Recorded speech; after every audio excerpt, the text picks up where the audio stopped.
Hi friends, मैं परविंदर कारी। Friends, Indian women chess की बात और भाग्यश्री थिप्से का नाम ना लिया जाए तो ये ठीक नहीं होगा। फ्रेंड्स, भाग्यश्री थिप्से भारत की, मैं ये नहीं जानता कि फर्स्ट वुमेन इंटरनेशनल मास्टर थी, लेकिन वुमेन इंटरनेशनल मास्टर थी। उनका चेस कैरियर कमाल का है।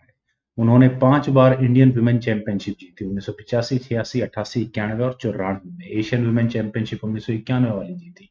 और उनको उनकी चेस की सफलताओं के लिए पद्मश्री और अर्जुन अवार्ड भी मिल चुका है। तो फ्रेंड्स, आज की जो हमारी गेम है ये भाग्यश्री थिप्से की ही है, जो उन्होंने चेस ओलंपियाड 1986 में खेली थी। और उनके सामने खेलने वाली खिलाड़ी थी चेकोस्लावियन प्लेयर जेना बेलिन। चलिए फ्रेंड्स, गेम को शुरू करते हैं। गेम की शुरुआत यहाँ जेना बेलिन ने की थी D4 के साथ। तो D5 यहाँ भाग्यश्री ने किया। C4, E6, knight F3, then C5, C takes D5, E takes D5, then G3, knight C6 square पर तो बिशप G2 यहाँ पहले व्हाइट ने किया, then knight F6, knight C3, bishop E7, castle by both the sides, then D takes C5, bishop takes C5, then bishop G5 square पर night को pin किया। लेकिन उससे पहले यहाँ भाग्यश्री ने अपने इस डी पॉन को आगे पुश किया, pressurising white to do something. Bishop takes F6, queen takes F6 के बाद यहाँ पर व्हाइट ने अपने नाइट को बचाया E4 स्क्वायर पर, और यहाँ पर क्वीन और बिशप दोनों पर अटैक एक साथ है, तो क्वीन E7 से ब्लैक ने सिचुएशन मैनेज कर ली है। नाइट गया E1 स्क्वायर पर, then bishop E6, knight D3, then bishop F5 square पर, और यहाँ इस नाइट पर प्रेशर डबल अटैक बन चुका है, तो नाइट लिया D2 स्क्वायर पर यहाँ पर जेनन। देन नाइट रुक अटैक गोज टू E8, और डायरेक्टली यहाँ आप कह सकते हैं कि पॉन पर प्रेशर है, और फ्रेंड्स मैं इस मूव को काफी स्ट्रांग मानता हूँ। तो नाइट F4 यहाँ पहले व्हाइट ने किया, अपने नाइट को भी कह सकते हैं कुछ देर के लिए बचाया, और अपने पॉन पर भी डिफेंस किया। देन बिशप G4, और यहाँ पॉन पर और भी ज्यादा प्रेशर बढ़ा दिया। तो जेना को यहाँ क्या करना चाहिए था? मेरे ख्याल से जो बेस्ट मूव व्हाइट के लिए निकल कर आता है वो बिशप को F3 स्क्वायर पर लेकर आने का ही है। बिशप एक्सचेंज की कोशिश करनी चाहिए थी। और अगर यहाँ से ये गेम आगे बढ़ती है तो bishop takes F3, knight takes F3, material exchange होने के बाद भी ज्यादा खास फर्क नहीं पड़ता।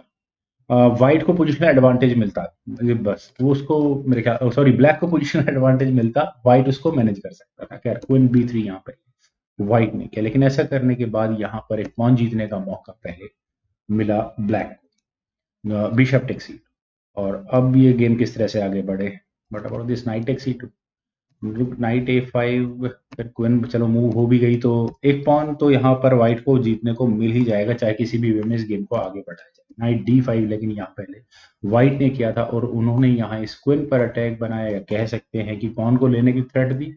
तो ब्लैक ने यहाँ अपनी क्वीन को D8 स्क्वायर पर प्लेस करके बिशप पर डिफेंस किया। मैक्सिमम डैमेज जो इस समय व्हाइट कर सकता है वो यहाँ B5 में पॉन्स को डबल कराने का ही कर सकता है। लेकिन यहाँ व्हाइट की, ब्लैक की पोजीशन को देखिए। ब्लैक का ये जो डी पॉन है, ये अगले मूव में D3 स्क्वायर पर जाने के बाद लाइफ को इजी नहीं रहने देने वाला बिल्कुल भी व्हाइट की। रुक attack goes to C1, then रुक C8, बिशप H3, रुक पर अटैक बना तो रुक लिया वापस B8 स्क्वायर पर, देन बिशप G2 स्क्वायर पर, बिशप A5, और यहाँ इस नाइट पर अटैक। फ्रेंड्स, काफी गजब की गेम यहाँ रही। अब ये नाइट कहाँ जाए? किसी भी स्क्वायर पर अगर ये नाइट जाएगा तो होगा क्या? कम से कम, क्योंकि कह सकते हैं कि इस पॉन को सेकंड रैंक तक तो पहुंचने से कोई नहीं रोक पाएगा अगर ऐसे यहाँ से गेम आगे बढ़ती किसी भी में। खैर, नाइट C4 यहाँ पहले व्हाइट ने लिया था, बिशप पर अटैक बना, कोई प्रॉब्लम नहीं है, लेकिन D3 यहाँ पहले ब्लैक को करना ही है। Then knight at C goes to E3, ताकि ये पॉन और प्रमोटिंग स्क्वायर पर ज्यादा डिफेंस रह सके, you can see that, white के। लेकिन D2 तो होना ही है, रुक पर अटैक बना तो रुक गया B1 स्क्वायर पर, देन नाइट D4। और फ्रेंड्स, इस नाइट के D4 स्क्वायर पर जाने के बाद क्वीन पर तो अटैक है ही, साथ ही साथ ये क्वीन आगे कहाँ जा सकती है? अगर ये नाइट ना होता तो और भी अटैकिंग स्क्वायर थे ब्लैक के नाइट के लिए। क्वीन गई A4 स्क्वायर पर, देन नाइट F3 चेक, और एक चेक थी। अगर यहाँ से व्हाइट इस नाइट को अपने बिशप के बदले में लेता है तो bishop takes F3, bishop takes F3, ऐसा करने के बाद एक काफी बड़ा ड्रॉबैक जो व्हाइट की गेम में मुझे नजर आएगा, वो यहाँ ही लाइट स्क्वायर्ड बिशप होगा, फ्लैंकेटेड। और अब अगर कभी भी यहाँ पर ब्लैक ने कोई गलती की तो व्हाइट ने कोई गलती की तो बहुत ज्यादा देर नहीं लगेगी ब्लैक को यहाँ गेम में डोमिनेट करने में। बस मैं इतना ही कह सकता हूँ। से। खैर, यहाँ व्हाइट ने अपने किंग को लिया था h1 स्क्वायर पर, देन नाइट e1, और फ्रेंड्स नाइट के e1 स्क्वायर पर जाने के बाद ऑब्वियस है यहाँ एटलीस्ट d1 स्क्वायर पर काफी कुछ डिफेंस था, 1 2 इनफैक्ट मैं कहूँगा 3 और ये 4 डिफेंस थे, और जहाँ ब्लैक का सिर्फ एक ही अटैक था तो कोई ज्यादा खास प्रॉब्लम होती नहीं, लेकिन चेक दी तो b4 यहाँ पहले व्हाइट ने किया, उन्होंने यहाँ इस बिशप को डिफ्लेक्ट करवाने की कोशिश की, और जो ब्लैक के प्लान्स थे क्वीन को e1 स्क्वायर पर क्वीन प्रमोट करवाने के, वो यहाँ थोड़े से धुमे धुमे। बिशप गया d6 स्क्वायर पर, then rook takes d1, d takes e1 equals to queen with check, then rook takes e1, bishop पर अटैक बना तो बिशप गया g4 स्क्वायर। और फ्रेंड्स यहाँ पर आखिर ये बिशप सेक्रीफाइस किस लिए, क्योंकि यहाँ रुक अनडिफेंडेड है, knight takes e4 impossible because of this move, rook takes e1 check. और अगर यहाँ से चलिए इस गेम को थोड़ा आगे बढ़ा देते हैं तो बिशप f1 स्क्वायर पर जाएगा और उसके बाद होगा क्वीन टेक्स d5 चेक, और फिर उसके बाद होगा कि मान लो g1 स्क्वायर पर गया वो चला भी गया तो क्वीन d3। और फ्रेंड्स मेरे ख्याल से चेकमेट बचने के लिए अगर नाइट बीच में आता भी है तो नाइट दूसरा बिशप इसलिए रखा है।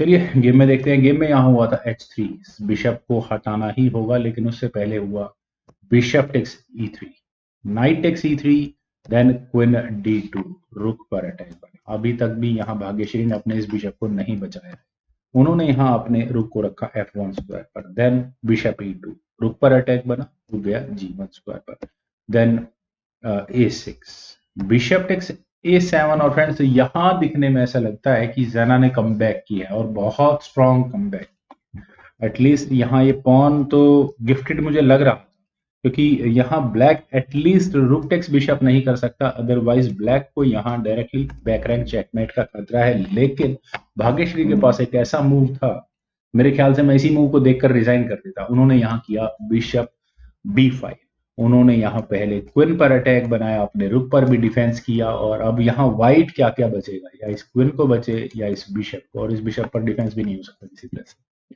क्वीन यहाँ d1 स्क्वायर पर पहले व्हाइट ने किया, देन क्वीन टेक्स d1 को एक्सचेंज कर लिया, नो प्रॉब्लम। रुक टेक्स d1 होने के बाद फाइनल मूव था भाग्यश्री का रुक टेक्स b7, और यहाँ पर क्लियरली एक रुक डाउन हो चुका है फिलहाल व्हाइट। तो इस मूव के बाद इस गेम को और ज्यादा आगे बढ़ाने का कोई औचित्य बनता भी नहीं था। फ्रेंड्स भाग्यश्री जी की ये गेम मुझे पूरी उम्मीद है कि आप लोगों को जरूर पसंद आई होगी, तो आप लोग इस वीडियो को लाइक करें, शेयर करें, और मेरे यूट्यूब चैनल चेस गुरु को प्लीज सब्सक्राइब जरूर करें। आपके कमेंट्स का मुझे बेहद इंतजार रहेगा। Thank you for watching and bye.